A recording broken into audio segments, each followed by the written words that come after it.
Hi, I'm Jay Rohr for Film Obsessive. I'm here with Alice Maio Mackay, writer-director of Satranic Panic, as well as a number of fabulous genre films such as T Blockers and So Vam. And thank you for being with us. Yeah, of course. Thank you so much for having me. So would you like to tell us a little bit about Satranic Panic? Yeah, I guess, like a road trip, demon killing um film about like trans friendship. And there's also like romance and musical numbers. Yeah, it's really this campy, hopefully fun film that also deals with like grief and found family. Yeah. So did anything in particular inspire this particular story? Yeah, I mean, in the very beginning when I was like messaging with my co-writers, I had like a few different ideas. And I think this one was just like a sentence. It was like a film about a trans drag queen and their best friend who's like a comic book artist kind of travel um and like kill demons or some kind of supernatural monster. And I think my like two inspirations like a mix between like Priscilla Queen of the Desert in sense of like the road trip and like campy musical numbers and the incorporation of music and like also quite like serious topics mixed with like humor. And then also like Buffy the Vampire Slayer. Those were the kind of two original inspirations. And then aesthetically for this one as well, um, a little bit of like Robert Rodriguez, like Machete and kind of 2000s work in terms of the way he dealt with like digital VFX and that kind of like schlocky feel. Yeah. Yeah, speaking of musical aspect of it, one of the co-writers on this was, if I remember correctly, is Cassie Hamilton, who is also a star, a lead in the film, and she did, if I remember correctly, I'm checking my notes here, a transgender woman on the internet crying, and that's got some fabulous music in it as well. Was there ever any thought of turning this whole film into a full-blown musical? Um, Not in the get-go. I knew like we always wanted to have singing because like I wanted to make the film like with her. Um, yeah. I mean, I would love to do a musical at some point, and we're working on another film, and she's written some musical stuff for that as well. But I think a full-fledged musical, I don't know. I think I need a like a lot bigger budget, but I would love to do it. I'm a big fan. Well, speaking of which, you are kind of known for making some micro budget films that are well put together. Do you ever find that the having such a low budget, is that a constraint or is that like a liberation sometimes? Because when you're writing it, do you ever like hold back and go like, We're never going to get the money for that, so like let's not dream too big." Does it ever like help you finalize the product more?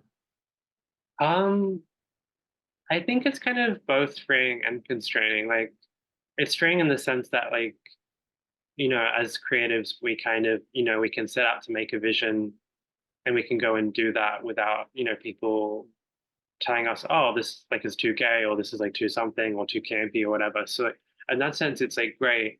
I mean, it's really hard to do as well at the same time. Like even things in this film, I didn't know how we were going to accomplish, like the tongue coming out of the demon at the beginning and even like the disappearing. Like I never really worked with visual effects before.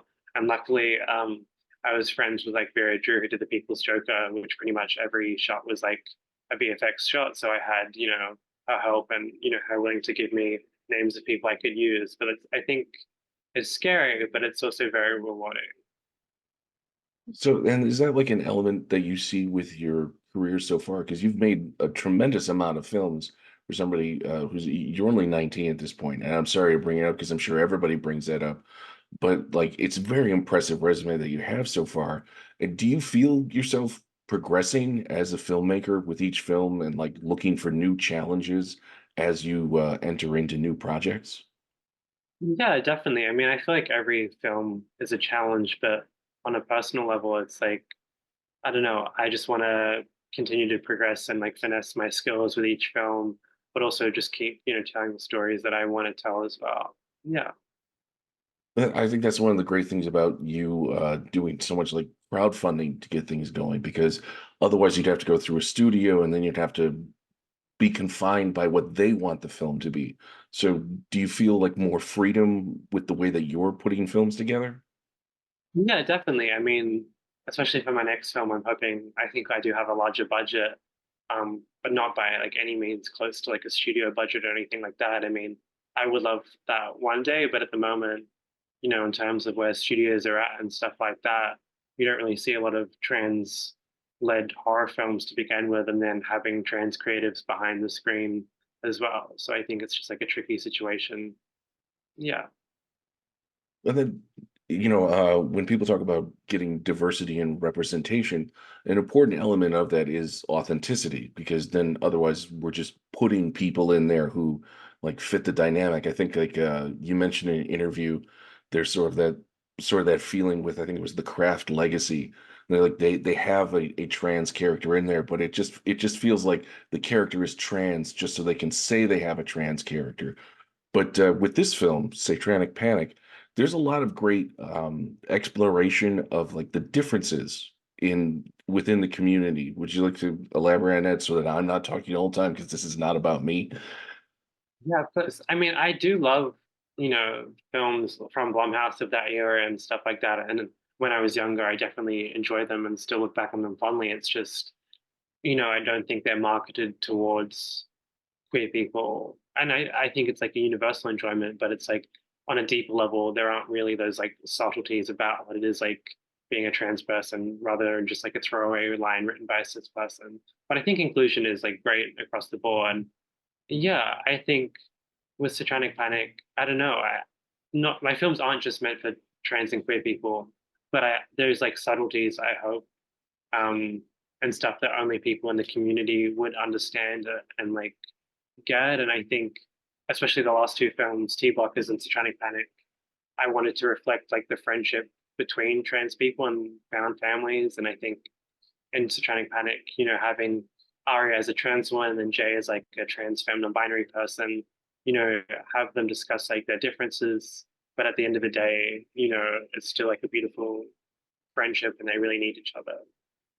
And I like the way you brought that up, because, and I don't know how to elaborate on this because I don't want to spoil parts of the film for people, but there is also an element in this film of people being afraid of the realization of their identity, which is something that you don't often see in films about marginalized communities, because everything's always supposed to be like super positive and so on and so forth. So you don't typically see those occasions where people are like willing to destroy themselves and their community in an attempt to avoid the reality of who they are. The tragedy of their being is that they're so afraid. Um, yeah, and there's just a lot of really great like elaboration on like what it is. And like you said, um, people who aren't in the community won't think to put that in. I guess what I'm getting at is your films are really good at establishing the sense of the need for community. Yeah, definitely. I think it's really important. So I think pretty much from Sobam to now, it's something I've put in various levels in all my films. Um, what was I going to say? Notes, looking at my notes here. Okay, okay, yeah. So you seem to make what I like to call beer and a pizza movies. Okay. These are flicks that you can just watch with your friends in a casual way and have a very unserious time. I mean, there's some serious elements to the films, but overall, these are sort of campy horror films. They're just fun to watch, is the point that I'm getting at. Like, am I off the mark with that? Is that what that's your main goal, right? To make fun movies. Yeah, 100%. Very like Kevin Smith, early 2000s, light up a joint, watch a film kind of vibe. And so how is the film doing? Are audiences reacting the way you hoped? Like, are the jokes landing? Are people cheering? Are they having a good time? Yeah, definitely. I mean, the screenings I've been to in Australia have been, full and people are laughing and enjoying it. I mean, it's crazy as well. Like the film played in like Brazil's largest like genre film festival, and it's going to Taiwan in like a few weeks as well, which is crazy. So it's just like the film's going way further than I expected. Yeah. You make a lot of films in like a little bit of time. I think you made two full feature-length films in like 1 year. How do you keep from getting stressed over that? Like that would I have trouble getting up in the morning to make toast. So like how do you find the strength and the energy to put together like two full films? Yeah, I mean, it was a very stressful year. I don't know. I think film is like what gets me going and like excited in life. And like, despite all like how tricky it is to make each one of these films, it's like I love being on set and I love collaborating with these artists. And like, that's probably one of the highlights of my year. Like, I'm glad I spent however many weeks making films that year. It really was really special. So you've mentioned that your some of your inspirations are like John Waters and Greg Araki. How does that influence show up in your work? I mean, especially with I think both of those filmmakers, like they started with like virtually no money, making films with their friends. John Waters having his group of actors and like reusing them in each film, and Greg Araki just making really colorful films that are explicitly queer and have this element of like campiness and fun, but also deal with like these quite traumatic things as well. I think the juxtaposition of those things were really, yeah, inspiring. Um, uh, Give me 1 second. I would lose my head if it was not attached to my body. Um, when you're shooting a movie, especially something that's got like all this gore and unreality and so forth, it's like, how do you help performers get into it? Or are people like already just so on board with what you're doing that it's kind of easy? It's just like hit your mark and we'll continue from there. Yeah, I mean, I think most of the stuff we do is practical. Like this one, there's like a little bit of VFX, but when it comes to like actors reacting, when like the outside the motel and that demon is getting stabbed, like she's reacting, like blood is like pooling around her mouth, she's in like prosthetics and stuff. It's very, I don't want to speak for them, but I feel like it's easier than being like, saying, oh, it's going to happen in post. But yeah, I try to do everything as practical and as in the moment as we can. Uh, there's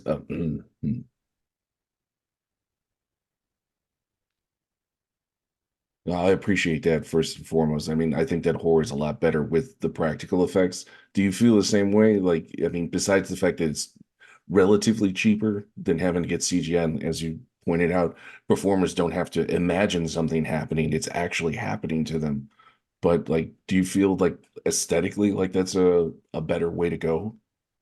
Yeah, and for me, like a personal preference when it does come to like having to use VFX, I don't want like this hyper realistic, you know, kind of vibe. I like the surrealness and kind of almost schluckiness of having, stuff looking like, Machete and things like that. I love the VFX work in all those films.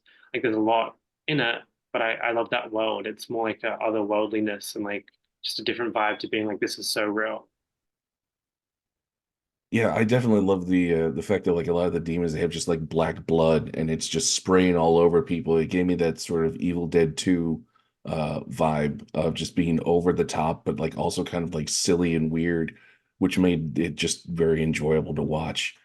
Um, what do you think here?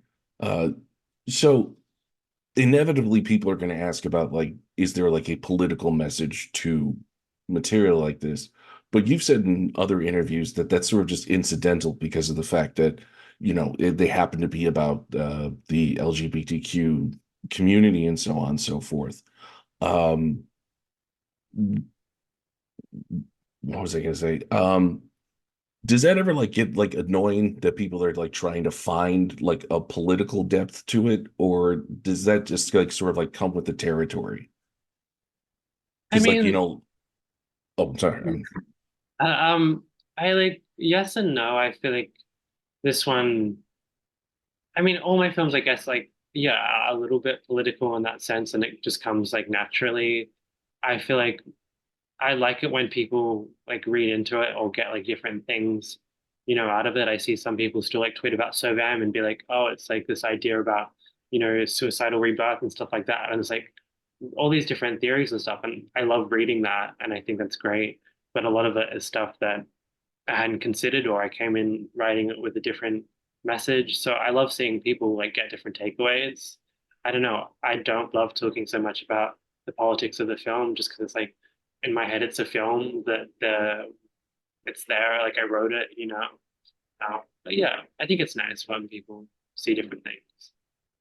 No, I hear where you're coming from. And it's just like it's often very empowering, a lot of them, at least the way that I saw it, because a lot of the times the characters in your films, whether it's Sovam or Tooth for Tooth, it's like the queer community will not be pushed around because the villains are they have that quality. A lot of the ways they speak is sort of seems inspired by like what you hear from bigoted and prejudiced people, and it's uh the community that's being abused by them pushing back against them. So just because there's that empowering aspect to it, I think that that's a pretty important thing going on there. So but that's just my 2 cents. Like you said, people are going to read into it what they want to. um but that's great because that blank canvas, I don't know. Uh, is there anything you haven't done with filmed? I mean, you got a bright future ahead of you, it seems. So, like, what are you looking forward to doing with film that you haven't done yet? Um, I think just like telling new stories and I think collaborating with different artists. Like I really do love actors and I love being on set. I just love making things in general. So just continuing to explore that is all I really want. Okay. I guess we come to the close here with the typical questions. Where can people keep track of you and what's going on with your work? Where can they find your films when they come out? That sort of thing. Yeah, yeah. I mean, I'm on Instagram and Twitter or X, at Alice Maio Mackay, and then yeah, Sovam, Bad Girl Boogie are both on Shudder. Sovam has a VHS with like Lunch Meat. T Blockers is on VOD and so Satranic Panic, and T Blockers has a Blu-ray with Vinegar Syndrome that just came out, and it's really cool. And yeah, And you've got another movie on the way. I think it's Carnage at Christmas. Is that correct? Is it yeah, it's currently doing festivals at the moment. okay? Is that going to be like a wider release or VOD? What's the I think I think VOD limited theatrical and then some Blu-rays towards the end of the year. But yeah, okay? Unless there's anything that you want to elaborate on, I don't know. I think we've covered a lot of the bases here. If you feel there's anything else you want to elaborate, please feel free. I think I'm good if you're good. Okay. All right. Thank you again. Thank you so much for taking the time.